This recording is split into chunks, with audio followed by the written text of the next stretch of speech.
Antes de nos casarmos, minha esposa e eu saímos juntos por um par de anos. Depois, sem motivo aparente, ela quis ver outras pessoas e talvez voltar mais tarde. Eu estava arrasado e mergulhei no meu trabalho em vez de enfrentar isso.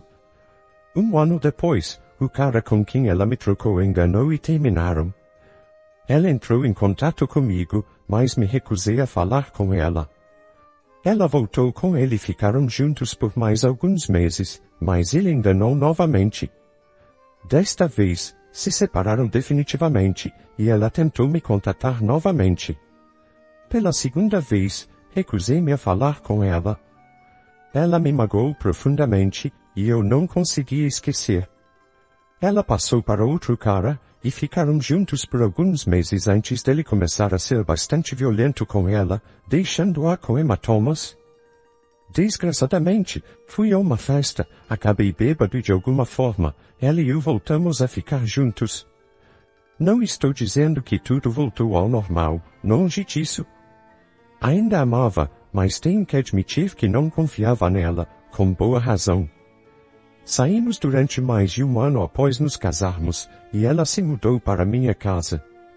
Meus avós me deram a casa quando me formei na universidade. Era pequena, mas era minha, afastada cerca de 10 quilômetros da cidade, em uma antiga estrada poeirenta. Era perfeita para mim. Ambos decidimos esperar pelo menos 3 anos antes de começar a ter filhos. Nosso casamento foi perfeito nos primeiros 2 anos, e eu poderia jurar que estávamos bem. Então, aconteceu de novo, mas, em vez de me deixar, ela trouxe alguém mais, sem a minha aprovação, o que tenho certeza de que ela sabia. Era dia dos namorados. Saí do trabalho depois do meio-dia, comprei flores e um cartão bonito e fui para casa, para encontrar um carro estacionado lá que eu conhecia. Reconheci porque era o mesmo carro que seu antigo namorado dirigia, por quem ela me deixou. Estacionei a certa distância de casa e caminhei o resto do caminho. A porta da frente estava trancada, compreensivelmente, então dei a volta por trás, onde tínhamos uma chave escondida. Entrei pela porta dos fundos, que dava para a cozinha, e desci pelo corredor. Depois de me certificar de que não havia ninguém na sala de estar, ouvi sons antes de abrir a porta. Abri a porta o suficiente para olhar e me certificar de que era minha esposa. Posso ver algo que de que eu vá me arrepender para sempre, pensei. Eu precisava ver com meus próprios olhos. Lá estava ela, deitada de costas sobre os lençóis, com alguém entre as pernas. Minha esposa, jovem, magra e cheia de amor por outra pessoa. Nunca passou pela minha cabeça machucá-los. Queria que saíssem da minha vida. Vê-lo oferecer tudo o que era meu para outra pessoa foi doloroso além do que eu podia imaginar. Tive que interromper a festa e entrar. Ela me viu primeiro e se cobriu com os lençóis. Diógenes saltou da cama enquanto começava a se vestir. Eu apenas observava em silêncio. Quando ele terminou de se vestir, olhou para mim, confuso, e depois para a cama. Olhei para ele como se fosse idiota e disse: "Levantem-se e vão embora daqui imediatamente." Ela começou a gritar quando tudo acabou. Eu a arrastei para fora da cama à força, vestia com a roupa que já tinha usado naquele dia, e ele a tirou de casa. Ela gritava muito. Diógenes voltou para a cidade com seus pais. Viu-se lourado à força no carro enquanto se afastavam. Foi só alguns dias depois que descobri que ela não voltaria para casa. Ele a levou para a casa dos pais dele. Ela tinha ligado tanto para o telefone de casa quanto para o meu, que finalmente desconectei o telefone de casa e mudei o número no meu telefone. Eu não tinha nada a dizer a ela. Alguns dias depois de deixar suas coisas na casa de Diógenes, os pais dela vieram até minha casa. Laura estava no carro também, mas eu disse ao pai dela, quando chegaram à porta, que se ela saísse do carro, todos deveriam ir embora. Depois, os 2 pais entraram primeiro e se desculparam por ela, mas eu disse que não era culpa deles. Eles queriam saber o que podiam fazer para melhorar a situação, para nos ajudar a superar isso. Pela reação deles à minha resposta, adivinhei que nunca lhes ocorreu nada. Disse a eles que não podiam fazer nada. Laura havia traído a minha confiança, e eu não tinha nenhum desejo de tê-la de volta em minha vida. Ela me traiu na minha cama, e terminamos. Contei tudo isso com voz tranquila e firme, deixando pouco espaço para discussão. Depois, contei tudo desde que começamos a sair e como ela havia agido antes. Isso os surpreendeu. A mãe de Laura tentou explicar o quanto devastada ela estava. Isso me fez soltar uma risada. Disse a eles que ela não estava nem perto de tão devastada quanto eu. Eles entenderam, mas eu não era o único que perdia a mulher com quem planejava ter filhos, criá-los e envelhecer com nossos netos ao redor. Durante tudo isso, eu chorava, e eles também, mas deixei claro que não era algo que pudesse ser consertado. Laura precisava seguir em frente. Mencionei o nome de Diógenes, o que me rendeu um olhar sujo da minha ex-sogra, que me fez entender que Laura jurou que nunca mais olharia para Diógenes, muito menos o tomaria como seu homem. Claro que era tarde demais. Ela já havia escolhido Diógenes sobre mim, e assim ficou. Quando eles foram embora, me fizeram prometer que continuaria em contato telefônico com eles. Estavam preocupados com Laura. Isso só me fez balançar a cabeça em decepção e murmurar o quão difícil era para ela. Acho que foi na semana seguinte que Anacleto, o pai de Laura, ligou e perguntou se eu falaria com Laura, mas me recusei. Ela não havia comido desde que expulsei, ou pelo menos muito pouco. Ela não era uma garota grande, e tão magra como estava, havia pouco peso para perder. Anacleto e sua esposa me suplicaram, algo mais doloroso para mim do que para eles. Eles estavam preocupados que ela pudesse se machucar. Na semana seguinte, eu a servi com os papéis que havia preparado. Cada um tirou do casamento que contribuiu, que era muito pouco, mas ofereci metade de nossas economias, o que era considerável para dois jovens, quase 30 mil desde antes de nos casarmos. Quando Anacleto me ligou novamente, chorava tão alto quanto Laura quando Diógenes a arrastou para fora de minha casa. Ele pediu para eu colocar em espera e nos dar a longos a chance de nos acalmar. Disse que sua esposa e Laura estavam ainda mais devastadas, e Laura havia começado a vomitar no momento em que foi servida e ainda não havia comido. Acabaram chamando uma ambulância e a internaram no hospital. Depois de desligar, deixei a cidade, simplesmente fui embora. Renunciei ao meu emprego, dei poderes aos meus pais para tomarem todas as minhas decisões e também aluguei minha casa. Depois, parti. O primeiro ano, passei trabalhando em um barco pesqueiro. Durante esse tempo, não contatei ninguém. No segundo ano, estava trabalhando em outro barco pesqueiro, capturando atum. Os próximos 3 anos, passei trabalhando nos campos petrolíferos. Em 5 anos, sem gastar dinheiro e depositando tudo no banco, fiz uma grande soma de dinheiro, que aumentou ainda mais ao investir sabiamente, algo que meu empregador anterior nos oferecia a todos. Não é que eu fosse incrivelmente rico, mas tinha dinheiro suficiente para me aposentar. Se eu vivesse com 50 mil reais por ano, continuaria aumentando meus investimentos, não gastando tudo. Também tinha interesse parcial em um par de poços petrolíferos, 3 poços de gás natural e meia frota pequena de barcos atuneiros. O rendimento anual apenas dos poços estava bom. Tivemos um acidente prévio que me fez questionar minha mortalidade e acabei renunciando e voltando para minha cidade. Meus pais ficaram surpresos quando apareci na porta deles uma noite. Nossas conversas haviam sido limitadas. Não queria que me lembrassem do que havia perdido, mas meu retorno para casa foi fantástico. Na manhã seguinte, eles ligaram para toda a nossa família, e uma grande festa foi planejada para o sábado seguinte. Me atualizaram sobre Laura depois que parti. Ela teve que ser hospitalizada por um bom tempo. Se recusava a comer, e acabou cortando os pulsos na tentativa de tirar a própria vida. Depois de algumas provas, descobriram que era porque ela estava grávida. Anacleto e sua esposa entraram em contato com meus pais na esperança de entrar em contato comigo e me informar que eu seria pai. Aparentemente, para forçar uma reconciliação. No entanto, meu pai, após informá-los de que não podia entrar em contato comigo e que eu havia deixado a cidade, pediu a Anacleto da maneira mais gentil possível um teste de DNA dos avós. Após o nascimento, quando foi seguro o suficiente, fizeram um teste e descobriram que ele não era o pai. Anacleto e sua esposa ficaram quase em choque. Laura se recusou a pegar metade do dinheiro que ainda estava no banco.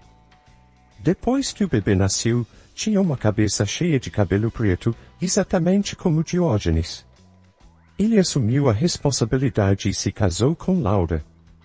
Eles estavam casados há quase 4 anos e tinham mais 2 filhos.